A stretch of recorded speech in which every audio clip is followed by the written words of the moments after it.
Hello everyone. Today we will be conducting a seminar on the neglection of the English language in Sarawak. My name is Brianessa and I'm accompanied by Flora Adrina anak Dendi. So Flora and I will be discussing about the neglection of the English language in Sarawak. And before I begin with anything, those of you who are watching, you guys can refer to the slides here so that you guys can have a better understanding and a clearer understanding of what we will be covering about. So, what will we cover today? First of all, we'll be discussing about the factors that leads to the neglection of the English language in Sarawak, and then we'll be talking about how to overcome the neglection of the English language in Sarawak.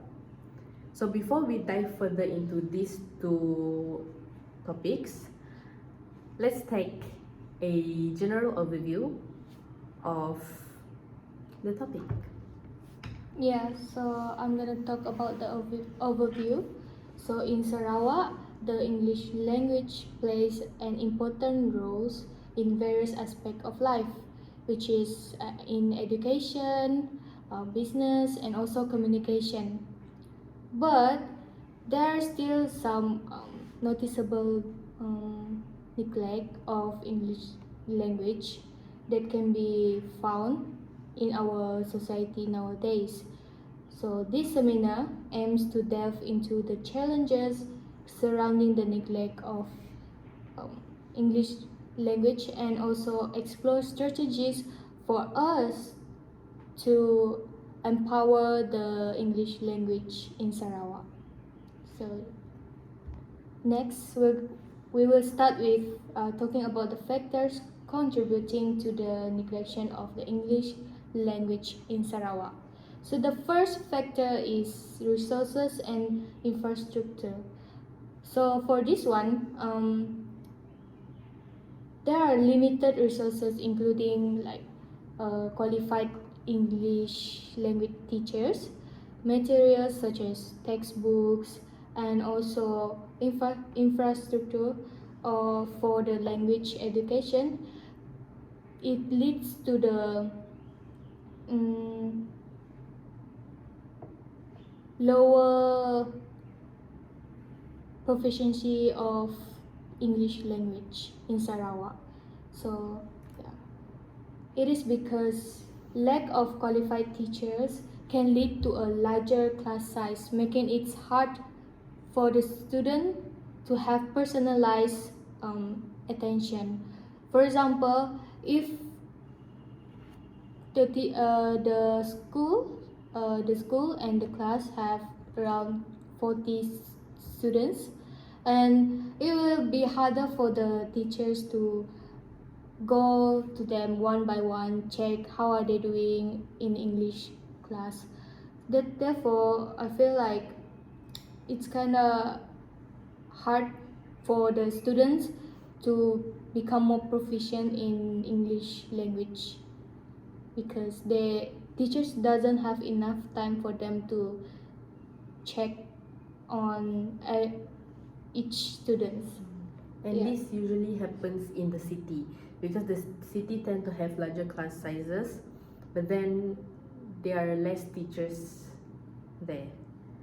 Yeah, like big class but then less, but then small amount of teachers. So this can lead to, like what Flora has mentioned just now, like the teacher are unable to pay attention to each one of the students. So maybe the students will feel demotivated because they don't get enough attention. Yeah.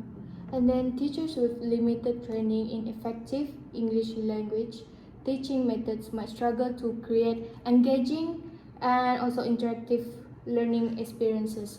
This will cause the students to lose their attention when teachers are teaching. Yeah. Next is globalization and also employment opportunities. So the demand of English proficiency in the global job market can influence the emphasis on English language learning. So there are regions that see English is important for economic opportunities. They might prioritize English language. But in Sarawak, for us, we have like rural areas. We more focus on local industries and also agriculture. So therefore, the sellers or the job require people to speak the language by the local population. For example, in Sarawak, we have Bahasa Malaysia, various indigenous language like Iban and Vidayo, and also Mandarin Chinese due to the significant Chinese population. Like from my experience, right?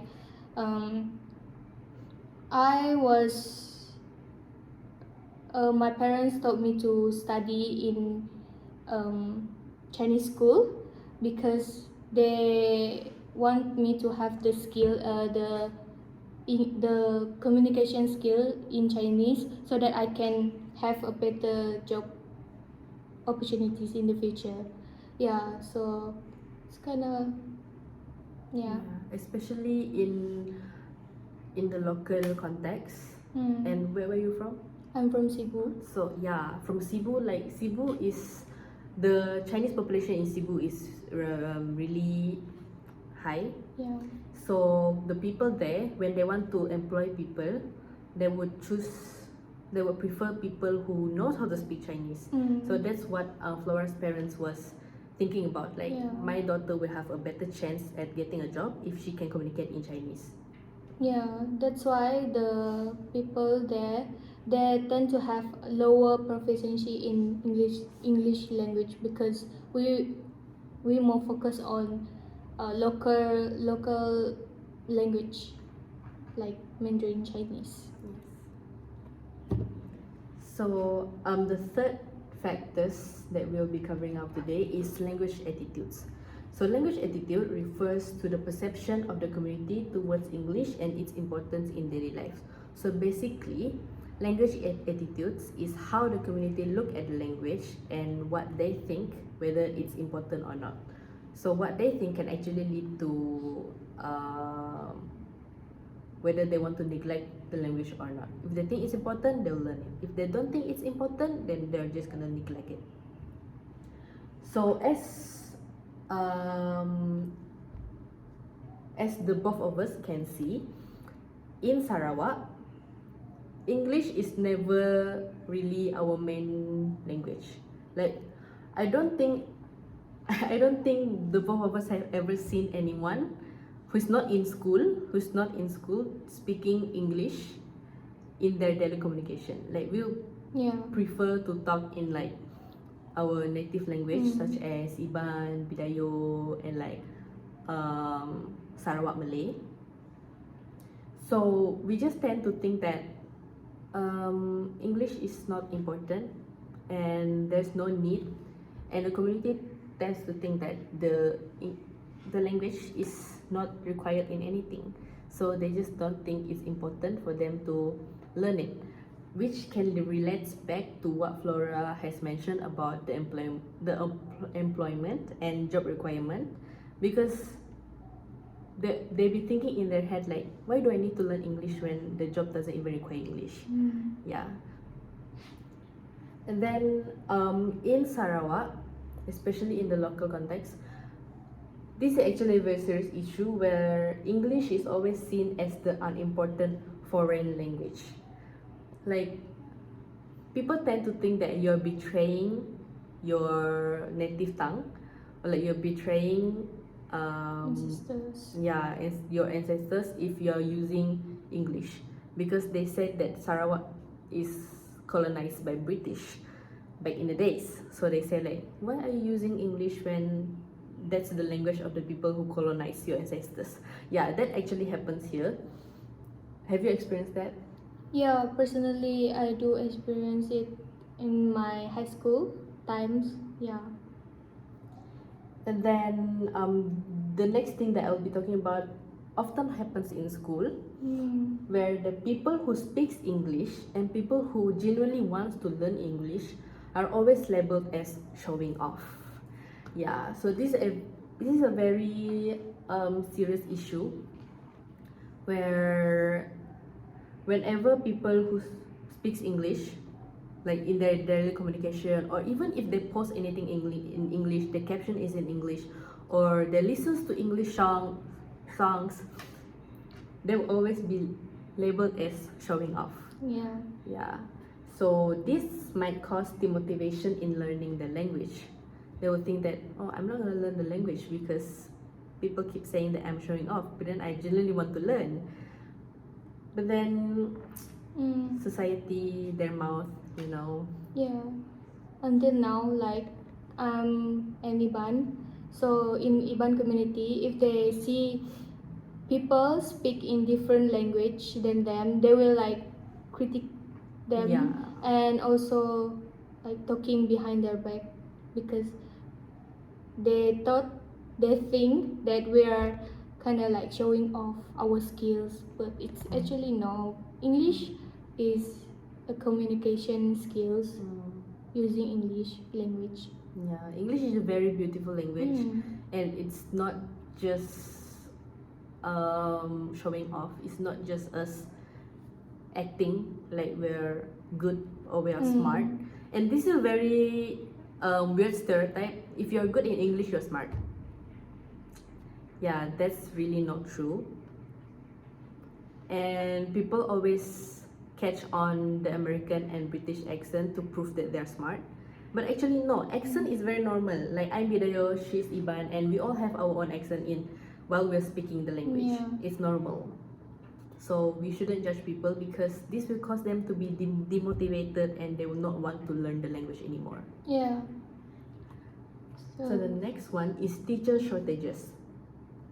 So currently, Sarawak is facing a problem where there are insufficient English teachers that are posted here. Not only in the rural areas, but it also happens in the city, like what Flora has mentioned just now about insufficient teachers and large classroom sizes. So this refers back to teacher shortages. The main reason for this is because we're talking about the neglection of English language in Sarawak. So obviously, there wouldn't be as much English teachers from Sarawak that can teach in Sarawak. Compared to Peninsular Malaysia, they do learn English. They prioritizes English because like Kuala Lumpur is like the capital city of Malaysia. So they obviously prioritize English. But then the teachers from Peninsular Malaysia, they do not want to be posted here because it's far, and then they have Stereotypes. they have this stereotype thinking that Sarawak is uncivilized, so they just don't want to move here. Although the money is great, but they don't want to move here. So this causes teacher shortages, and then there are other teachers, there are other subject teachers that can substitute and teach English, but then they are not trained properly.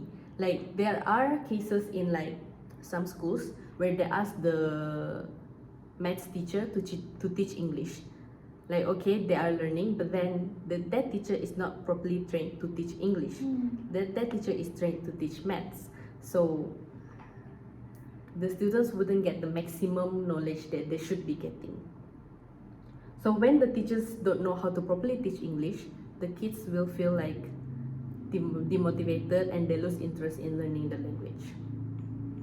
Yeah, this one also happened in my middle school. Yeah, so I met my teacher last holiday. So she said to me that we're lack of English teacher here. So when you graduate, you can try to apply for this school. She said like that. So I feel like it's kind of a serious thing. I mean, for us, in order for us to like increase the proficiency of English language to the youngsters in the future. So I feel like then people need to consider to learn English language because it is our global language. It helps in a lot of things, especially those who are in business. Yeah. Yeah, to make friends also. And like it's pretty unfair if like that school didn't have English teachers. Like it's not fair for the children who actually wants to learn English because they should be getting the same amount of knowledge as everybody else. But then there's not enough teachers to teach them. And then like we need to overcome this because as teachers, you know, like English teachers in Sarawak should be contributing back to Sarawak because Sarawak is lack of teachers. So yeah, lack of teachers is actually a very serious issue in Sarawak, and I think the government and the teacher themselves plays a big role in handling this situation. Therefore, next we're gonna talk about ways to overcome the neglection of the English language in Sarawak. So the first one is engagement in English activities. For example, we can organize events, workshops, or clubs that focus on English language development. For example, just now I just finished having media workshop with our juniors, amigos. So we teach them how to edit videos for their upcoming theater. Yeah, of course, in English, we explain everything in English for them so that they can practice their skills with us. And then also I feel like this kind of workshop that conducted in English is very good for the student because they get to talk to their peers in English and then they can practice their English skills. So yeah, next, professional development, which is government can invest in training for educators to enhance their English teaching skills. For example, having the workshop just now, they can learn new methods in order to teach the youngsters where they are born and are going to board in 21st century, like in a technological advanced environment. Yeah, so I feel like by doing this kind of workshop, the teachers get to learn to attract the youngsters' attention more in class so that they can become more proficient in English. Next. And before I move into my own points, I would like to add on to what Flora has mentioned. Like, it's very important for teachers to get continuous training and continuous course for them to improve their teaching skills. Like, not only they have to teach the students, but then they themselves also have to learn. Not only the students have to learn, they also have to learn how to adapt their teaching skills according to the children's. Because different students have different way of learning, so it's kind of hard to apply only one method for the student to study. Yeah. Because maybe the other students wouldn't feel comfortable learning with that style. So the teacher plays a main role in adapting to like different learning styles so that they can like cater to their teaching methods. Yeah, like we all have different how do I say, like mine, I'm more to kinesthetic learning. Kinesthetic learning. Yours? I'm more to visual. Like I need something that I can look at in order to learn. Like I cannot just read words. I need a reference of the word in order to learn. She's different from me. I need to do it myself in order for me to learn. Next. Okay. The third way to overcome the neglection of the English language in Sarawak is technology utilization. So as teachers, we need to utilize the technology around us. It's the 21st century, okay? So it's important for us to maximize the usage of this technology that are there for us. It's right there in front of our eye. So we just need to know how to use it in order to make the English language learning more fun. So we can leverage online resources and online language learning apps to make the English learning process more interesting for the children. Especially as Flora has mentioned just now, these children are born in a technological advanced environment. So they would not be interested in books, they would not be interested in ratings, but then they will learn more through technology, they will learn more through games. So what teachers can do is to create a conducive and fun learning environment for the children, such as creating games or making quiz online, making online quizzes or examinations online, or like Google Classroom, or maybe conducting an online class for them to just explore the technology all while they're learning. And then like if you create games or like create quiz, you can always provide incentive for them, so like prizes for them, so that they think, okay, if I win, okay, I'm gonna study hard because I want to win this. I'm gonna do it well because I want to win this and I want to get chocolates. That's how kids think. So as teachers, we need to know how, we need to put ourselves in the kids' position and see how they would want to learn. So we put ourselves in their shoes and just think, what would I want if I was a children? That will make the English learning process more fun. And Flora also stated about the teachers' English teaching skills. English teaching skills does not only applies to the basic English rules such as grammar, sentence structure. No, it's not just that. English teaching skills is not based on your knowledge of English, but it's how you want to teach the knowledge and how you want to convey the knowledge to the children. And the both of us has experienced this, where it's like the way kids learn is different from the way we learn. So we cannot just tell, okay, you need to do this, do this, do this. No, kids, they need like clear instructions and very simple words for them to understand instructions. So like the teaching English teaching skills doesn't only apply to the grammar rules, but also applies to how you teach and how you want to maximize the effectiveness of your teachings, such as technology utilization. Flora has mentioned about workshop. Why not the government invest in creating a workshop for the teachers, for them to learn how to use technology, and then they can apply it in the classroom. And the last way to overcome neglection is community support. Community support is really important because these children, they look at the surrounding, like they imitate the surrounding. They refer to the surrounding in what they're doing because they see the surrounding as a role model. If the community focuses on English, they're gonna think, oh, the people around me are focusing on English. Maybe I should actually maybe I should actually put an effort in learning English. So we need to foster a community that values and support English language proficiency, creating an environment conducive for learning. So not only we have to create a conducive environment, we also have to create a very fun learning environment for the kids to learn.